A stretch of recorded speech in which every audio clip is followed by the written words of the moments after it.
আসসালামু আলাইকুম। Sweet Agrovet limited channel I কৃষি সংবাদে আমন্ত্রণ জানাচ্ছি আমি আনিকা জাহিন। এখনকার সংবাদ আয়োজন একই সঙ্গে চ্যানেল আইয়ের ইউটিউব চ্যানেল এবং চ্যানেল আইয়ের ওটিটি প্ল্যাটফর্ম আইস্ক্রিনে লাইভ স্ট্রিম হচ্ছে।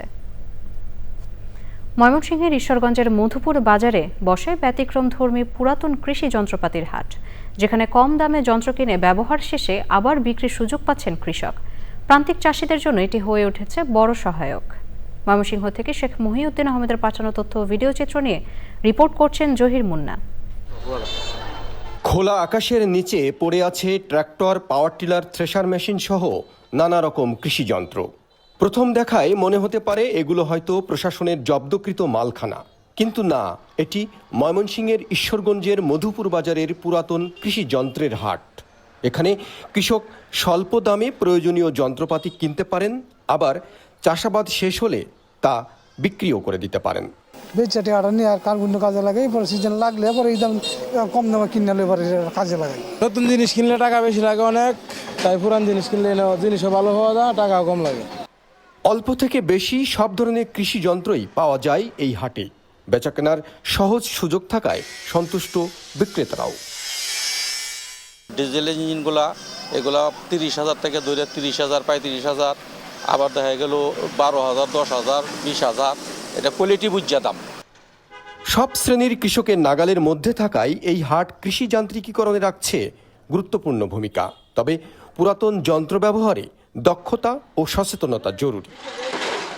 নতুন যন্ত্র কেনার সক্ষমতা নেই, তা কৃষকরা দেখা যায় ওইখান থেকে পুরাতন যন্ত্রপাতি কিনে তারা কৃষিকাজে সেটা ব্যবহার করছে এবং এটা কৃষকদের জন্য অনেক সহায়ক আমি মনে করি। তবে এইসব যন্ত্রপাতি আসলে ব্যবহার করার ব্যাপারে সচেতনতা এবং দক্ষতা প্রয়োজন। কম খরচে কৃষির গতি বাড়াতে পুরাতন কৃষি যন্ত্রের এই হাট হয়ে উঠেছে প্রান্তিক কৃষকের এক ভরসার ঠিকানা। Zahir Munna, channel I. সিরাজগঞ্জ, লালমনিরহাটের আদিতমারি ও ফেনীর সোনাগাজী উপজেলায় ব্যাপক সূর্যমুখী ফুলের চাষ হয়েছে। আবহাওয়া অনুকূলে থাকায় ফলনও হয়েছে ভালো। কম খরচে অধিক ফলন পাওয়ায় এসব এলাকার কৃষকদের মাঝে সূর্যমুখী চাষে আগ্রহ দেখা দিয়েছে। সূর্যমুখী ফুল চাষের আবাদ বাড়াতে কৃষি বিভাগের পক্ষ থেকে প্রণোদনা সহ দেওয়া হচ্ছে নানা পরামর্শ। প্রতিনিধিদের পাঠানো তথ্য ও ভিডিও চিত্রে ইফতেখার উদ্দিনের রিপোর্ট। সিরাজগঞ্জে যমুনার চর সহ বেশ কয়েকটি উপজেলায় এবার সূর্যমুখী ফুলের চাষ হয়েছে। তেল জাতীয় ফসল বৃদ্ধি ও তেলের ঘাটতি পূরণে সূর্যমুখী চাষে কাজ করছে স্থানীয় কৃষি বিভাগ। মাত্র 100 দিনে এই ফসল ঘরে তোলা যায়। অন্যান্য ফসলের চেয়ে ফলন ভালো ও তুলনামূলক লাভ বেশি হওয়ায় এবং সরকারি প্রণোদনায় সার ও বীজ পাওয়ায় দিন দিন ওই চাষাবাদে আগ্রহ বাড়ছে বলে জানান চাষিরা। 8-10 হাজার টাকা খরচা হয়েছে, তারপরে আমার লাভ হবে, আমি আরও করবো আগামীতে। ভালো ফলন, এত সুন্দর ফলন হবে তা আমার জানা ছিল না। চলতি বছর সিরাজগঞ্জে 22 হেক্টর জমিতে সূর্যমুখী চাষ হয়েছে। ফলন লক্ষ্যমাত্রা ধরা হয়েছে প্রতি হেক্টরে 2 টন। এটি অত্যন্ত লাভজনক ফসল। যদি এটি সম্প্রসারিত হয় তাহলে আমাদের তেলের যে অভাব সেটি পূরণ হয়ে যাবে। লালমনিরহাটের তিস্তা পারে তামাকের জমিতে এবার দোল খাচ্ছে সূর্যমুখী ফুল। প্রতি বিঘা মাত্র 6 থেকে 7 হাজার টাকা খরচ করেই মিলছে প্রায় 30,000 টাকার বীজ। যদি এই সূর্যমুখীর বাজার দরটা ভালো পাইতে পারি তাহলে মোটামুটি ইনশাল্লাহ আরও দেখা যাবে যে চর অঞ্চলের মধ্যে তামাক চাষ ছেড়ে দিয়ে সবাই সূর্যমুখী চাষ করবে। তামাক চাষে নিরুৎসাহিত করতে কৃষকদের বিনামূল্যে বীজ সহায়তা দেওয়া হচ্ছে। সূর্যমুখী বীজ থেকে আমরা সাধারণত ভোজ্য তেল উৎপাদন করে থাকি এবং তামাকের চেয়ে এই সূর্যমুখী আশাবাদ অনেকটা আন্তঃপরিচর্যা কম।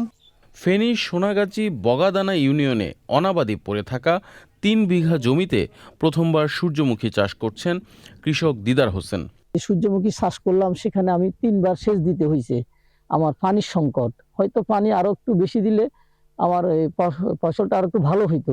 তার সূর্যমুখী চাষ দেখে এলাকার স্থানীয় কৃষকদের নতুন করে এই চাষের আগ্রহ দেখা দিয়েছে। Iftekhar Uddin, channel I. ইলিশ সহ সকল প্রকার মাছ সংরক্ষণে 15 এপ্রিল থেকে 11 জুন পর্যন্ত সাগরের সকল প্রকার মাছ আহরণের উপর 58 দিনের নিষেধাজ্ঞা আরোপ করা হয়েছে। লক্ষ্মীপুর জেলা মৎস্য সংরক্ষণ টাস্ক ফোর্স কমিটি আয়োজিত সভায় ওই সিদ্ধান্ত নেওয়া হয়। জেলা প্রশাসক এস মেহেদি হাসানের সভাপতিত্বে সভায় অংশ নেন জেলা মৎস্য অফিসার দেলোয়ার হোসেন ও অন্যরা। এছাড়াও ১ মার্চ থেকে ৩০ এপ্রিল পর্যন্ত মেঘনায় ইলিশের অভয়াশ্রম হিসেবে চাঁদপুরের সাটানলে থেকে লক্ষ্মীপুর রামগতি উপজেলার আলেকজান্ডার পর্যন্ত প্রায় ১০০ কিলোমিটার নদীতে মাছ ধরায় সম্পূর্ণভাবে সরকারি নিষেধাজ্ঞা চলমান রয়েছে। শুধু দর্শক, সুইট অ্যাগ্রোভেট লিমিটেড চ্যানেল আয় কৃষি সংবাদের আজকের আয়োজন এ পর্যন্তই। পরবর্তী সংবাদ দেখার আমন্ত্রণ জানিয়ে শেষ করছি। ধন্যবাদ সবাইকে।